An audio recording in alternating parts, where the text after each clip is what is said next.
நம்ம உலகம் முழுவதும் இந்த வாழைப்பழம் வந்து நிறைய பயன்பாட்டில் இருக்குங்க. ஸ்போர்ட்ஸ்லேருந்து ஒவ்வொருத்தரும் வேலைக்கு போகிறவங்க எல்லாருமே குழந்தைகள்லேருந்து பெரியவங்க வரைக்கும் இந்த வாழைப்பழம் வந்து அதிகமாக பயன்பாட்டில் இருக்குது.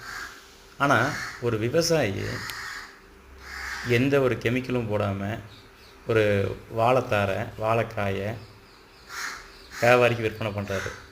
இன்றைக்கி வந்து ஒரு பூமியில் ஒரு கெமிக்கல் ஃபெர்டிலைசர்ஸ் போடுறது தீங்கு தான். அதையும் இங்கே நிறைய விவசாயி பண்ணுறாங்க. அதையும் கண்டிப்பாக தவிர்க்கணும்.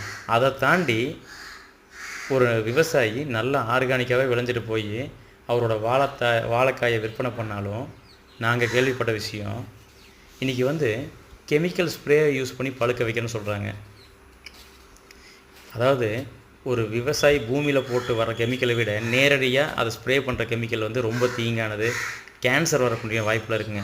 அதனால் ஒரு வாழைப்பழத்தை வாங்கும்போது நல்லா கடையாக பார்த்து வாங்குங்க. கொஞ்சம் வாடி போயிருந்தால் கூட பரவாயில்ல, கெமிக்கல் இல்லாமல் இயற்கையான முறையில் பழுக்க வைக்கலாம்னு பார்த்து கவனமாக வாங்குங்க. நன்றி.